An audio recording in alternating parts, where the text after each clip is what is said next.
We broke up after one of his cycles, a perfectly ordinary one. During them, he would always hold me in a grip of pure agony, his eyes bloodshot as he bit at the nape of my neck. A frantic, desperate attempt to leave a mark that would never take. He would rasp out the same question, why he couldn't just mark me, why it wouldn't work. People said Liam's pheromones were like a sharp whiskey. That's why whiskey became my drink of choice. I was a beta, incapable of smelling his scent, of offering him any of my own, and certainly unable to be marked. I just wanted to know what he tasted like to everyone else. My hands trembled as I pushed the injector of suppressant into his skin, my gaze fixed on the sheen of sweat on his forehead. I whispered that maybe we should just give up. Liam and I got together at 18. Our parents found out when we were 19. Richard, his father, struck him across the face, a sharp, cracking sound that echoed in the cavernous living room. Because Liam was the older stepbrother. My mother, Sarah, sobbed hysterically, telling us we were brothers, that it was a violation of all decency. I argued that we weren't related by blood. She just screamed back, her voice raw, asking what I thought would happen during Liam's cycles, how I could possibly soothe him. She pointed to herself and my father, a living cautionary tale. My mother was an omega, my biological father a beta. They had married believing love could conquer the absence of a biological bond, a belief that shattered when that very absence led to their divorce. She grabbed my face, her nails digging into my cheeks, and begged me to listen, insisting over and over that we weren't compatible, that it would never work. Liam pulled me behind him then, shielding me from the storm of accusations. He claimed full responsibility, that he had been the one to seduce me. He told them to hit him, not me. He swore we would never be apart, that our bones could be broken but we'd still be connected, tangled together for eternity. We were young then, convinced that our love was enough to overcome any obstacle. Now we were 28. Looking at Liam's exhausted face, I was starting to believe it wasn't enough. My mother had been right. We were a mismatch. I had to let Liam go, and in doing so, free myself. The next morning, Liam was still asleep, his head nestled in the crook of my shoulder, his warm breath a soft caress against my neck. A familiar tingling sensation spread through me. I let my fingers trace the line of his jaw, a face I knew I could look at for a century and never tire of. I slid out of bed as quietly as possible and, after a quick wash, began to pack. All our matching sets of clothes were separated, folded, and placed into boxes. A rustling sound came from the bedroom. Liam was stirring, murmuring my name in a sleep-thickened haze. My hands faltered for a second, but I kept my eyes down and didn't answer. He emerged from the bedroom, the soft shuffle of his slippers stopping just behind me. He seemed to be fully awake now, the events of the previous night clicking into place. He stood there in silence, watching me methodically erase every trace of myself from the home we had built. My hands froze. I bit down hard on my lip, refusing to turn around. The suffocating quiet was broken when a pair of searingly hot arms wrapped around me from behind, holding me tight. His voice was a dry, raspy thing, laced with a plea he tried to hide, as he asked if I was tired of him. A bitter taste filled my mouth as my heart constricted. I squeezed my eyes shut and pushed him away. I thought it would be a struggle, but he let go with so little resistance that my shove sent him stumbling back to the floor. I told him I had spoken to his father, that I'd informed him we were done. I told him to go home. A month ago, my mother had told me she and Richard were getting a divorce. I knew Richard despised me for leading his son astray. My mother probably hated me too, for torpedoing the comfortable life she had finally found. And Liam? I wondered if he would hate me for the wasted years, for all the suffering I had put him through. I slowly turned to face him. He was leaning against the side of the sofa, his gaze distant, fixed on the now empty liquor cabinet. His voice was barely a whisper when he asked what I'd done with all the whiskey, noting that he hadn't seen me drink in a long time. 6 months prior, I had started seeing a therapist without telling him. The doctor's orders were simple: quit drinking, reduce stress, take the medication. I'd known for years that something was wrong with me. I didn't understand it when I was younger, and then meeting Liam had felt like a cure. Now, after all this time, he had become the source of the sickness again. I told him I had quit. I zipped up my suitcase, stood, and tried to affect a casual tone as I said my goodbyes. I reminded him that his father wanted a call as soon as he woke up. Liam said nothing.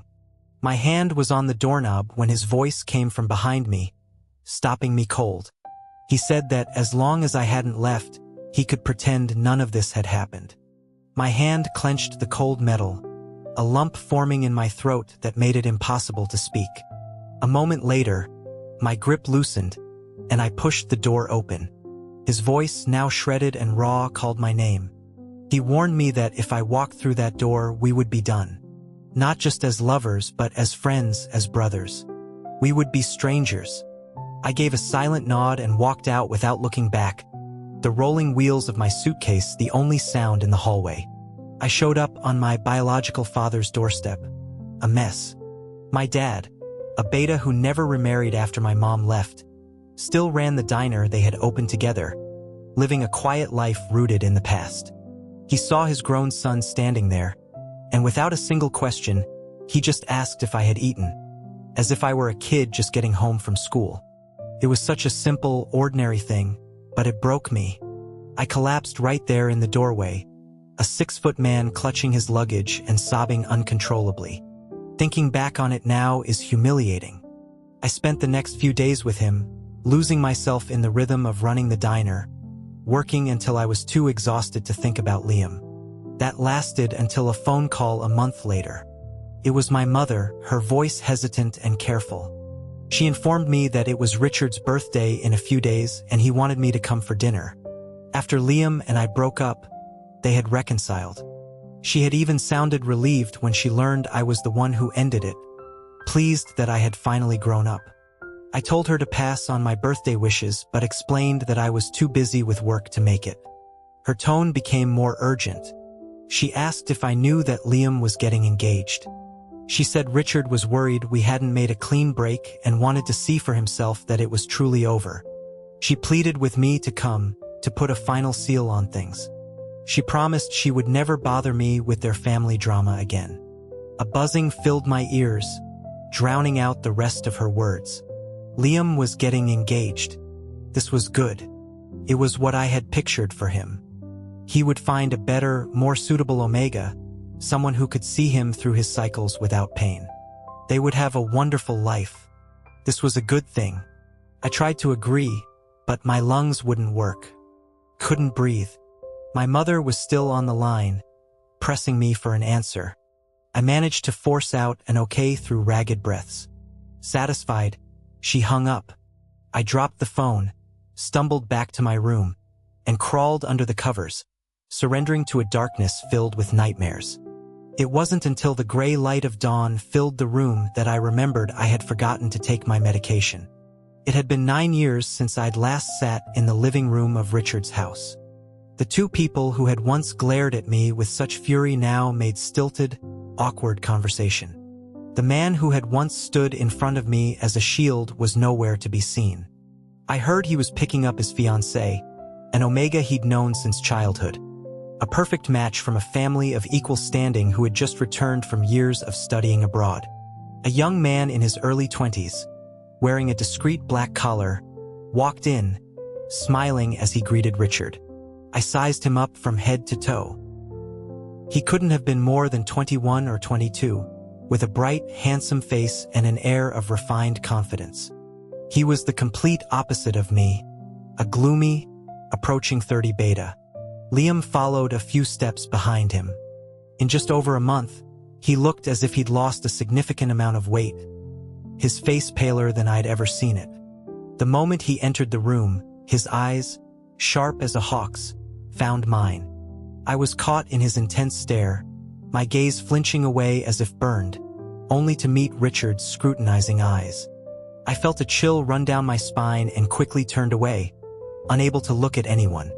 The Omega sat down, cocking his head as he looked at me with a friendly, curious smile and asked who I was. I stared back at his lovely face, my mouth opening and closing without a sound. I didn't know how to define myself. What kind of brother kisses his brother? Seeing the awkward silence, my mother jumped in, explaining that I was her son, just visiting. The young man's smile widened. He reasoned that made me Liam's brother, too. He introduced himself as Julian and told me I could call him that, just like Liam did. He extended a hand toward me, his smile unwavering. I mumbled a hello and my name, reaching out to shake his hand, but Liam cut me off with a cold command for everyone to move to the dining room before turning and walking away. Julian made a playful face at his retreating back and mimicked his tone. Perhaps thinking I wasn't close with Liam, he started making excuses for him, explaining that Liam was a really good guy, just in a bad mood lately because of some friction with his father. I managed to smile and said I understood. Of course, I knew Liam was a good person. No one knew him better than I did. The atmosphere at dinner was lively, except for two people who might as well have been ghosts. I didn't hear a word of their conversation, my attention fixed on how little Liam was eating. Richard suddenly looked up at me, his voice flat.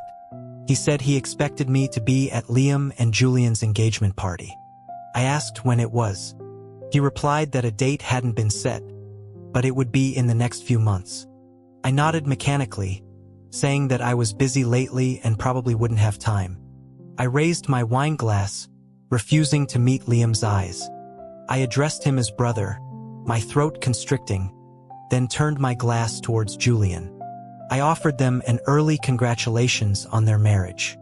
Liam's impassive mask shattered. His eyes blazed with fury as he stared at me and demanded that I repeat what I had just said. Richard slammed his fork down, his face darkening as he warned Liam to control himself. My mother immediately intervened, trying to smooth things over, reminding them Julian was present. Julian's eyes were wide, darting between the three of us. I let out a soft sigh and drained my glass. I told Richard and my mother that the diner was busy and I had to get back. I stood, my eyes lingering on Liam's increasingly gaunt profile, and quietly repeated my congratulations. News of the union between the two powerful families spread quickly. Chris, our only mutual friend who knew the whole story, sent me a barrage of question marks. I texted back a calm, simple explanation that we weren't a good match and had split up a while ago. He followed up with a series of frantic voice messages, but I ignored them. My dad must have heard something, because he added an extra piece of fried chicken to my plate at lunch. I told him I was fine, though it felt more like I was trying to convince myself. This way, he wouldn't have to suffer through his cycles anymore. Being with me was too hard on him. That's what I believed, until my mother called again a few days later, her voice frantic. She asked if Liam had tried to contact me. A sudden, sharp anxiety seized me. I told her he hadn't, and asked what was wrong. She screamed into the phone that Liam was missing, and he was in the middle of a cycle. Everyone was going crazy looking for him. A cycle? Impossible. I wanted to ask more, but she hung up. Couldn't be. It was too soon for another one. I scrambled for my car keys, my hands shaking so badly I could barely grip them. Once in the car, I slammed my fist against the steering wheel in frustration, the horn blaring into the quiet afternoon. Liam, you have to be okay. I sped to our old neighborhood, the doorman greeting me warmly as I pulled up. He remarked that he hadn't seen me in a while. I cut him off, desperately asking if my brother had come back. He said he had, but that he looked. I didn't wait to hear the rest. I gunned the engine into the underground garage. But as I stood before our apartment door, my resolve wavered. We weren't together anymore. The right thing to do was to call my mother, to tell them to bring Julian, his Omega, to soothe him. Not me, the useless beta. Just as I resolved to make the call, the door swung open silently. A pair of long, strong hands yanked me inside. My phone slipped from my grasp, clattering to the floor, forgotten. Liam held me in a crushing embrace, his kisses desperate and punishing. His teeth broke the skin of my lip, and we kissed through the metallic taste of blood. He tore at my clothes, pulling me stumbling towards the bedroom where we fell onto the messy, warm sheets. The bed was covered in my old clothes, the ones I had left behind. My eyes were red as I looked up at him, my hands gripping the fabric beneath me as my voice trembled. I begged him to stop. He hissed at me to shut up, pinning me to the mattress and sinking his teeth into the back of my neck. A sharp, searing pain made me gasp. A warm liquid trickled down my skin. I couldn't tell if it was blood or tears. He released his bite, his arms tightening around me until it hurt to breathe. He buried his face in my shoulder, and the fabric quickly grew damp. His voice was a bare whisper, carried on his breath. He told me he hated me. I was choking on my own sobs, tears finally streaming down my face. He asked me why I had to be so damn self-righteous, always making decisions for him that I thought were for his own good. He asked if what I gave him was what he ever really wanted. He called me cruel for wishing him a happy marriage with someone else, for having the guts to say it again when he challenged me. He berated me viciously, but when he saw the tears streaking my face, his anger melted away, and he began to gently kiss them away. I turned in his arms and held him back, weeping. We clung to each other as if trying to merge into one being, to press ourselves into each other's very bones. I knew then that I could never love anyone else. When I woke up, Liam was gone. My body ached as I forced myself to sit up and gather my clothes from the floor, slowly covering the purple and blue marks on my skin. My eyes fell on the empty suppressant injectors on the floor and I froze. After I had passed out, Liam must have endured the rest of the cycle's fever alone, injecting himself over and over. I numbly threw the empty tubes into the trash, my mother's early S echoing in my mind. He doesn't understand, but you should. I understood better than anyone. I grew up in a household torn apart by it, watching my parents struggle, watching them torture each other until all the love was gone. During my mother's last cycle before the divorce, she had cheated on my father. But he said he didn't blame her. He said it was an Omega's instinct. Pheromones were an impassable chasm. Incompatible lovers could stand on opposite sides, loving each other across the void, but in the end, they would always be separated. Perhaps because of the intensity of that night, I, a beta, was diagnosed with pheromone dependency. The doctor said my case was extremely rare. He reviewed my chart and explained that my lab work was normal, so he theorized that my prolonged exposure to a high concentration of alpha pheromones had caused my body to develop a physical reliance. He also suggested a psychological component, that an intense longing for a specific alpha could manifest as a physical dependency on their pheromones. I just nodded, not denying it. He assured me it wasn't serious and prescribed some medication. He advised me to keep my stress levels low and to avoid any contact with alphas, saying my body should recover quickly. I took the prescription and left. As I was picking up the medication, I ran into Julian. He waved me over as if he'd been waiting for me, the same innocent smile on his face as he greeted me as Ethan bro, asking if he could call me that like Liam did. I stared back at him, my face a blank mask. Liam hadn't called me that the other night. I asked him what he wanted. He told me not to be so defensive, that he just wanted to talk to Liam's ex-boyfriend. He was still smiling that disarmingly sweet smile. We went to a quiet cafe near the hospital. He had been scrolling through his phone since we sat down, saying nothing. Suddenly, he stopped, a look of surprise on his face. He looked up from his screen, his eyes locking onto mine. He asked me how it was that I had pheromone dependency. The color drained from my face. I shot to my feet, demanding to know how he got my medical records. He shrugged, completely unfazed, and informed me that his family owned the private hospital. Brushing that aside as unimportant, he leaned forward, a malicious glint in his eye. He asked if the alpha I was so desperately craving happened to be Liam.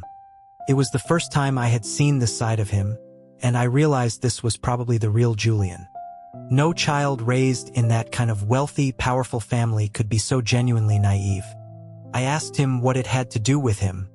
I assured him that if he was worried about me clinging to Liam, he didn't have to be. Julian let out a short, derisive laugh, took a slow sip of his coffee, and when he spoke of Liam, his eyes softened. He asked if I knew how amazing Liam was, how he had walked away from his family just to be with me, how, even without their support and dragging along a useless person like me, he had still managed to build a successful career. Then his eyes turned cold, his voice dripping with contempt. He told me he despised me, calling me a parasite that had latched onto Liam, sucking him dry. He accused me of saying one thing but doing another, constantly showing up and stirring Liam's emotions, causing his cycles to become more frequent and erratic. He asked if that made me feel powerful. He concluded that even my illness was just another way of taking from him. Listening to his bitter tirade, a strange sense of calm settled over me. I realized that Julian, just like me, truly loved Liam. I offered him a faint, sad smile. I told him he was right, and that was why I wouldn't bother him anymore. I told him this would probably be the last time we saw each other and wished him and Liam a happy marriage. Julian looked stunned as I walked away, likely not expecting me to accept his accusations so readily. I didn't care what anyone else thought of me. Parasite, dead weight, it didn't matter. All I wanted was for Liam to be happy. The news of the impending merger of the two families was everywhere, solidified when Richard brought Julian to his birthday party and introduced him to everyone as his future son-in-law. The party's other guest of honor was conspicuously absent.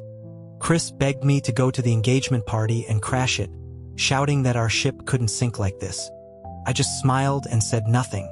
He didn't understand. This engagement was a win for everyone.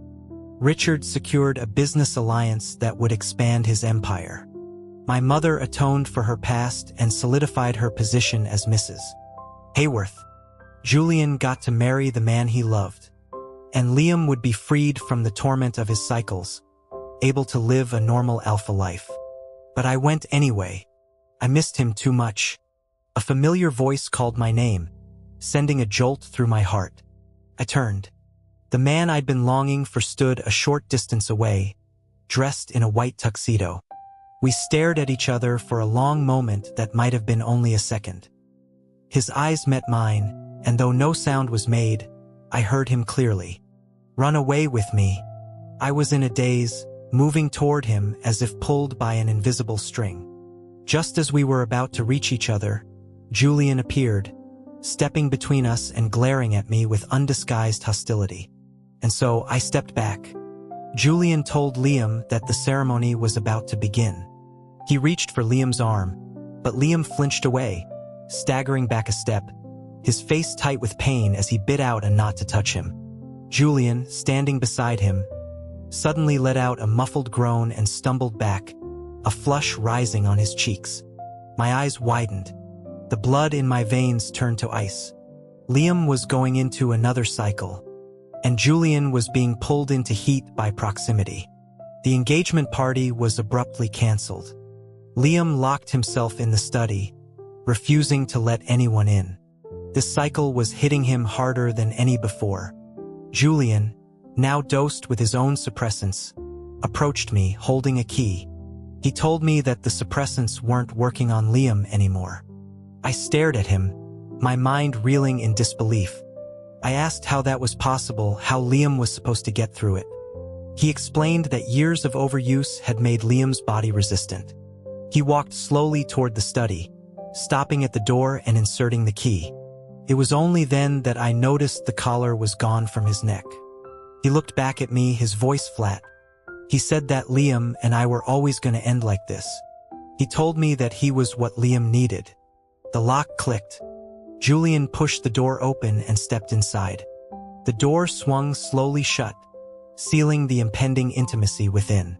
I stumbled out of the house, my soul adrift. My heart felt as though it were being flayed by a dull knife, an agony that left me breathless. I drove back to the home that had been ours, the familiar surroundings doing nothing to quell the fever that was now rising in my own body. My mind and body screamed for Liam. I tore through the apartment like a madman, searching for any trace of his scent, until I found the bottles of whiskey I had hidden in the storage closet. His scent. The one thing that was his and would never be mine. I pulled them all out, opening them one by one, and started to drink. A faint alarm chimed, pulling me from a drunken stupor. It took a moment for my fogged brain to process the sound. Time for my medication. I fumbled with the pill bottle, pouring a handful into my palm and washing them down with another long swallow of whiskey. I dreamed of many people, all of them standing on a distant shore, waving goodbye. In the end, I fell into a black river, the darkness swallowing me from all sides. Just as I was about to drown, Liam appeared, pulling me from the water. We were soaked, clinging to each other. He dragged me toward a distant light, shouting over his shoulder for me to wake up. I snapped my eyes open. The stark white of the ceiling was disorienting. I tried to speak, but my throat was raw and painful, and the effort made me gag. The figure threw itself onto me, sobbing. It was my mother. She wept as she hit my arm weakly. She asked if we were both insane, if there wasn't a better way to solve our problems than to destroy ourselves. I asked what had happened, my voice a broken croak. She demanded to know how I could even ask.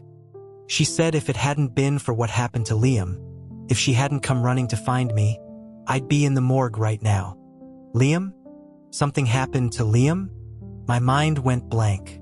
I grabbed her arm, demanding to know what was wrong with him. She started yelling again, asking what was wrong with us. A pair of fools with no regard for their own lives. She told me the crazy bastard had ruptured his own pheromone gland and was in surgery right now, fighting for his life. I had to see him. I scrambled out of the bed, my legs giving way as soon as my feet hit the floor. My mother rushed to support me, tears still streaming down her face, and helped me walk. We took the elevator and rounded a corner to the surgical ward. A crowd was gathered outside the operating room. Julian stood off to one side, leaning against his mother with red-rimmed eyes. Richard sat on a bench, his eyes closed, his face a mask of grim despair. As I approached, all heads turned to me. I was met with a volley of stares filled with resentment, anger, and confusion. Suddenly, my mother stepped in front of me, shouting at them, her voice trembling with a rage I had never seen before. She demanded to know what they were looking at. Richard's voice, aged 10 years in an instant, told her it was enough. He didn't move, his gaze fixed on the light above the operating room door. The light went out. Richard shot to his feet and rushed to the door, his usual composure gone, replaced by a raw, naked fear.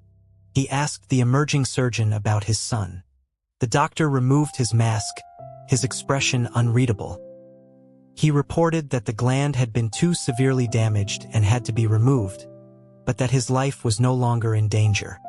Then he added, with a strange note in his voice, that Liam had already scheduled the removal surgery for a few days from then.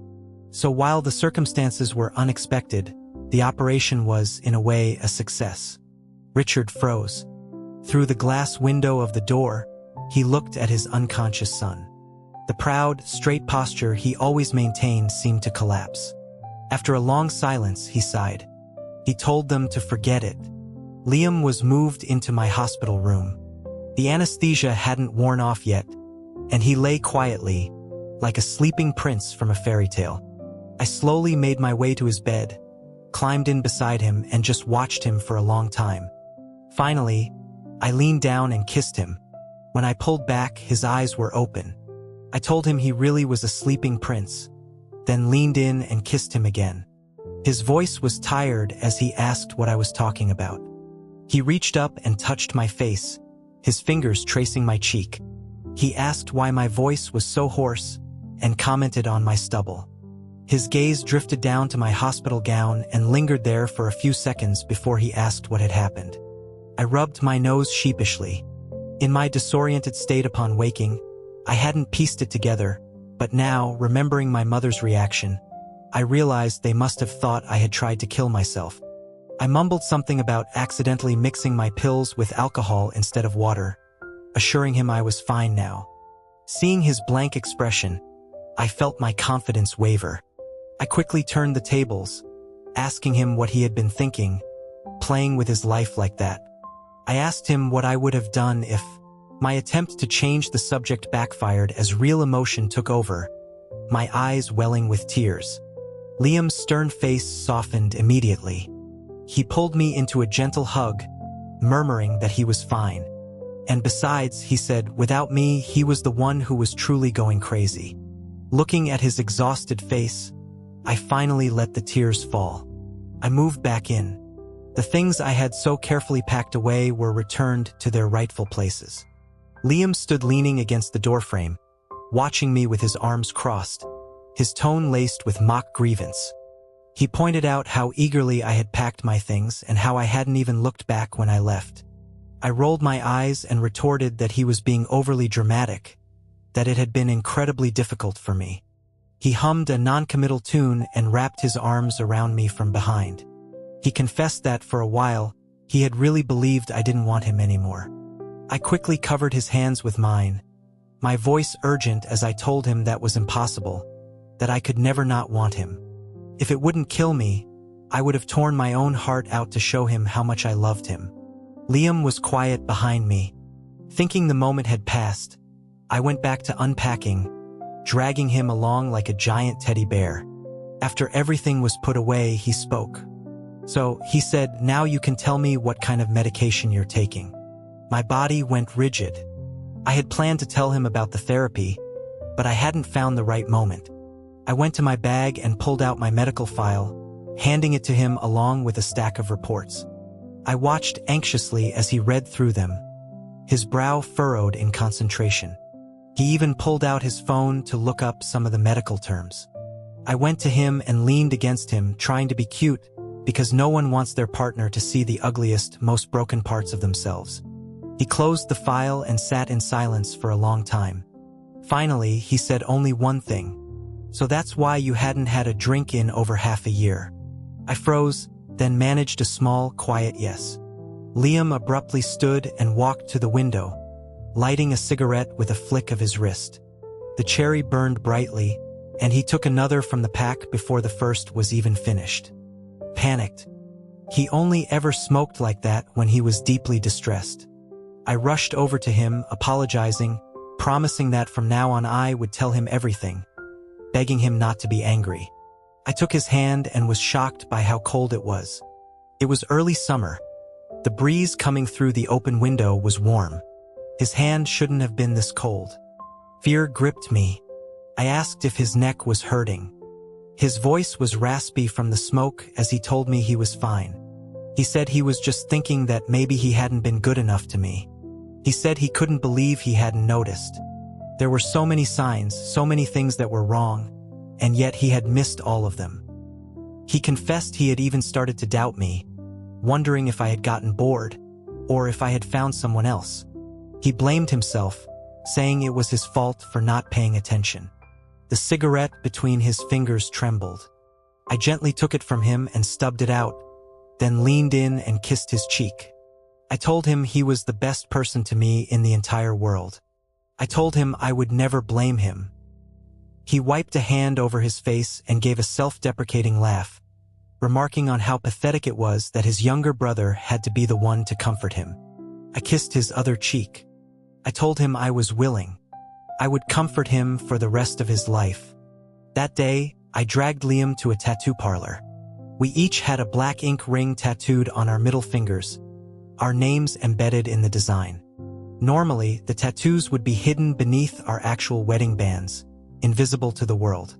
These special rings were like a brand, etched deep into our skin, something only death could remove. Later that night, Liam updated his social media for the first time in ages. It was a picture of the two of us from behind, walking hand in hand, shoulders brushing. In the photo, Liam had turned his head to look at me, bathed in sunlight, as if in the middle of saying something. I was looking up at him, smiling. Chris immediately blew up the comments section, ecstatically proclaiming that his ship would never sink. My dad heard the news from somewhere and stormed over to yell at me for a solid hour, before clapping me on the shoulder with a sigh of deep resignation. I patted his shoulder in return. My mother divorced Richard. She left right after we got out of the hospital, and no one knew where she went. Then one morning, a bouquet of lush, blooming peonies arrived for me. The card bore her unmistakable handwriting. It said that we never know what the future holds, and that not knowing means that anything is possible. In a way, that is its own kind of freedom. It ended with, "I wish you good luck in your future." There were things we didn't know about each other. Liam loved to leave marks all over Ethan's body. It drove Ethan crazy, forcing him to wear turtlenecks in the middle of summer. Because Ethan was a beta, he never noticed the potent alpha pheromones that clung to him. A scent so strong it was like he'd been steeping in a cask of whiskey. It was a form of possession, to any other alpha or omega who might try to get close. But it was also a source of frustration for Liam, because Ethan couldn't smell it. So he had to resort to leaving more physical marks. Even now, with his gland removed and his pheromones gone, the habit remains. "Ethan, I know now. Please, it gets really hot in the summer." Before they were together, Ethan wrote Liam a love letter. He agonized over it in class, but when Liam came over to tutor him that evening, he found it. Luckily, it was unfinished, so Liam didn't know it was for him. But he was still furious. He ripped the letter to shreds and threw it in the trash, then sternly warned Ethan not to get into relationships so young. Ethan was heartbroken for a long time after that and never wrote him another love letter. "Liam, the sky is falling. It was for me? I was jealous for so long over a letter that was meant for me. As punishment, you have to write me 1,000 more. Ethan, 1,000? Are you trying to kill me? Liam, fine. I'll write them to you,